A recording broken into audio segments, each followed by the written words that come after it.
yun namang pong disenyong... Sabi mo, wala sa budget, isusingit pa lang sa budget, pero ang priority would be the condominium. Na sinasabi mo, 3.2 million units by 2028. Yun ang question ko sa DSUD, bakit pinaprioritize yung middle class when your mandate is to help the poor and the homeless? Yung pong binanggit ko, Mr. President, na mga ipopropose pa lamang ng DSUD na public rental housing at saka yung dalawa pa, bukod po doon, yung existing na pinagkakagastusan ng GAA ng Ang question NHA. ko, why are you prioritizing the 3.2 million condominium for the middle class when your mandate is to help the poor and the homeless? Dapat yun ang first priority.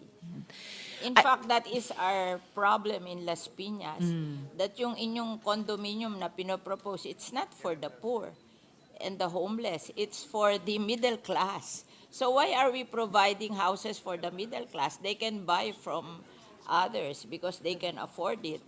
Our priority should be the poor and the homeless. Kasi sa amin, sa Las Piñas, maraming poor and homeless na informal settler. That should be the priority, how to give them houses. Before kasi, yung aming CNP program, we're just giving land to the poor and the homeless.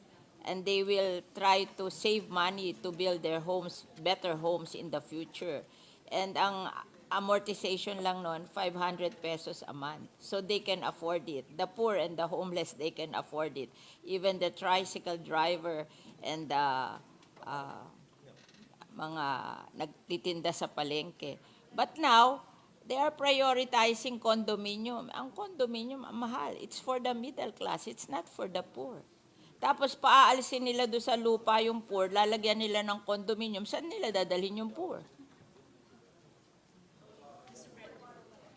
That's Mr. our Pres- experience in Las Piñas. So I'm telling the secretary what is our experience in Las Piñas. Yes, Mr. President. Nakikinig mabuti ang Secretary sa inputs ng ating mga colleagues sa bawat locality natin. Kasi lahat yan, pag pinagsama-sama, really give us the national situation sa housing na sinusubukang tugunan ng department. I think what the department is trying to do, Mr. President, good gentlewoman, ay sabay na trabahuin Hindi ito pwedeng with sabay. government funds, Kasi prioritizing yung housing for the mahihirap, poor. nakatira doon sa lupa, natatayuan nila ng condominium. Saan dadalhin yung mahihirap na cannot afford the condominium?